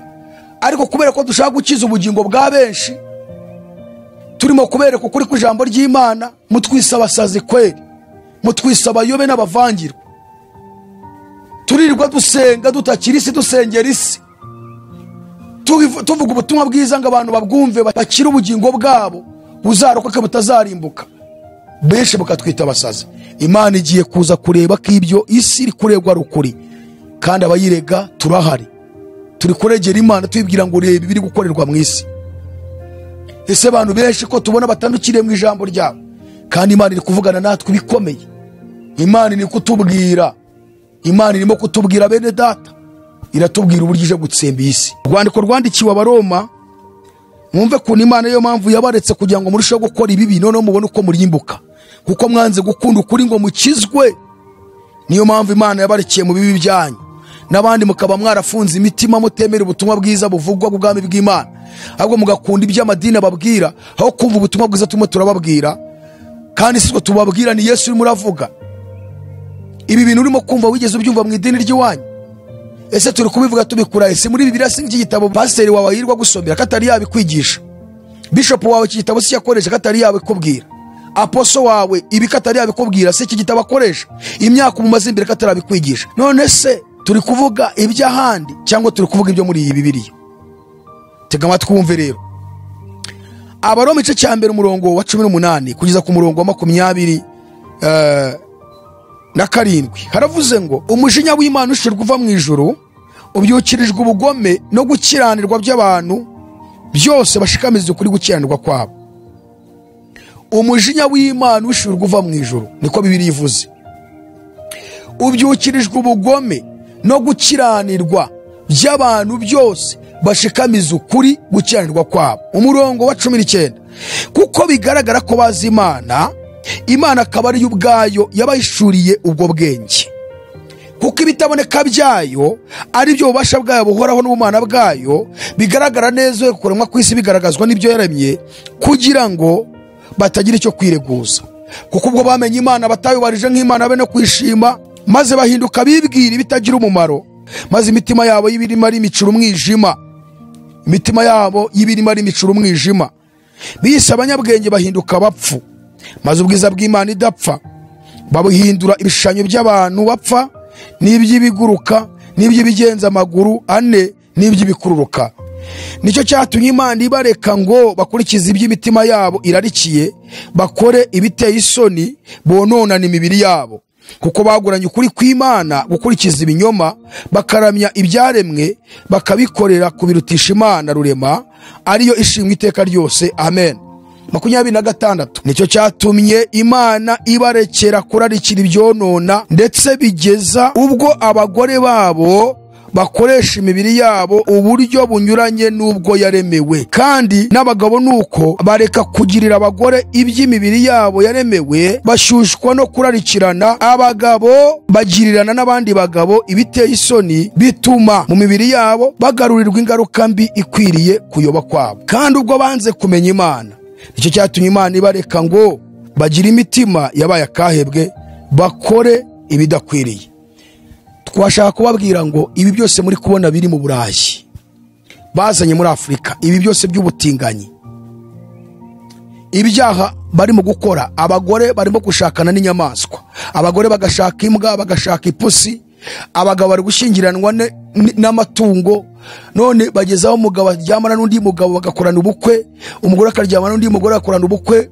Ibi ngibi byatangiye abantu bafite ubwoba ngo ni ibigaragaza ko imperuka ibaye, ariko abantu bamaze kubigira ibintu bisanzwe, babimenyereye, amadini yabyakiriye, yatangiye gusezeranya aba bantu. Ejo bundi bazatangiye gusezeranya n'uzanye imbwa ye ngo babashyingire mu madini, uzanye ipusi ye, uzanye inka ye, babasezeranye, kuko iby'abagabo n'abagabo byo byoroshye mu madini batangiye kubikora.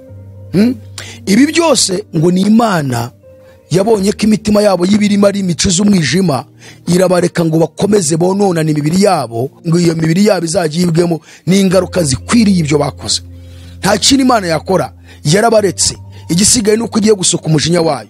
Niyo mpamvu batubwiye ngo umujinya w'Imana ushobora kuva mu ijuru byukirijwe ubugome no gukiranirwa by'abantu byose bashikamiza ukuri gukiranirwa kwabo, kuko bigaragara ko bazi Imana, Imana ikaba ari ubwayo yabayishuriye ubwo bwenge, ngo kuko ibitaboneka byayo ari byo bubasha bwayo buhoraho n'ubumana bwayo bigaragara neza kuko kuremwa kw'isi bigaragazwa n'ibyo yaremye, kugira ngo batazagira icyo kwireguza. Ngo kuko ubwo bamenye Imana batayubarije nk'Imana be no kwishima, ahubwo ngo bahinduka bibwira ibitagira umumaro, ngo biyise abanyabwenge bahinduka bapfu. Bituma rero Imana ibarekera mu byonona byabo. Abagabo bendana n'abandi bagabo, abagore bendana n'abandi bagore. Ubu Imana yarabaretse. Mu Burayi Imana yarabaretse, za Amerika Imana yarabaretse, za Asia benshi Imana yarabaretse. Kubera iki? Umurengwe bagize nk'uw'i Sodomo Gomora, kubw'iby'Imana yabahaye niwo bateye kugeza ubwo abagabo n'abagabo bendana, bakavuga ngo ni uburenganzira bw'ikiremwa muntu. Dora tubabwira ngo umuryango w'abibumbye ni igishushanyo mbonera cy'ubutegetsi bwa Antikristo mu rwego rw'isi yose. Antikristo arimo kugoragoza agerageza kugira ngo arebe uburyo azayobora isi yose. Niyo mpamvu yabanje kwifashisha igishushanyo cye cy'ubutegetsi bwe, aricyo cyitwa umuryango w'abibumbye. Nibo bafitemo aya mategeko harimo n'ikintu cyitwa uburenganzira bw'ikiremwa muntu. Mu burenganzira bw'ikiremwa muntu harimo nuko umugabo akwiye gukora ibyo ashaka n'umugore akora ibyo ashaka, ku buryo umugabo aryamana n'undi mugabo, umugore akaryamana n'undi mugore. Nshuti z'Imana, tugeze finally, isi igeze ku iherezo. Umujinya w'Imana ugiye gusukwa.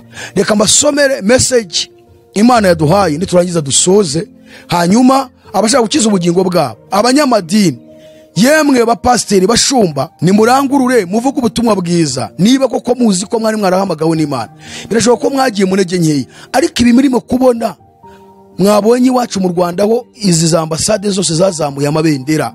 Ambasade y'Ubwongereza, ambasade ya Suwede, ambasade yo mu Bwongereza, ambasade ya Netherland, ambasade ya Belgique. Sizo zonyine, hari n'andi ambasade yazamuye mu bihugu bitandukanye, ariko turavuga twebwe iwacu mu Rwanda. Tuzagaruka no mu mabara yari y'amabendera, kuko iri abendera ry'ubutinganyi rigizwe n'amabara 6. Bashatse kurishanya n'umukororombya, ariko umukororombya ugizwe n'amabara 7. Ibendera ry'ubutinganyi rigizwe n'amabara 6. Tuzagaruka turebe buri bara icyo rishatse kuvuga. Tunagaruka kuri uyu mubare 6 wari amabara icyo bishatse kuvuga. Turaburira abanyarwanda mwese muri mu bihugu bitandukanye, nubwo mwagiye gucumbika handi, buri wese ahari nakiza ubugingo bwe, yegera Imana, shaka Imana akizwe. Duhamagariye abantu bose hirya no hino gukizwa no kwakira Yesu umwami n'umukiza, kuko ubutinganyi buri mu kintu cya mbere kigaragaza ko isi igiye kurangira. Ubutinganyi ni ikimenyetso cya nyuma kigaragaza ko Yesu agarutse, isi igeze ku iherezo, umujinya w'Imana ugiye gusukwa kuba ari mwisi. Niyo mpamvu duhamagarira abantu bose batari bizera Yesu Kristo ngo bamwizere. Abantu bave mu busambanyi, bave mu bijura, akira Yesu umwami n'umukiza, kuko ufite icyaha cya kavukire wavuka icyo muri Adamu. Kandi umuntu wese utizera Yesu, ko ari we nzira, ukuri n'ubugingo, utazamwizera wese azarimbuka. Baba Isilamu muzarimbuka nimutizera Yesu Kristo. abandi bose bo mu madini atandukanye mudakurikiza icyo Yesu avuga muzarimbuka niba mudakurikije icyo ijambo ry'Imana rivuga. Rero isi igeze kwihereza umwami wacu agiye kugaruka kubera ubu butinganyi. Nicyo kibazo cya nyuma.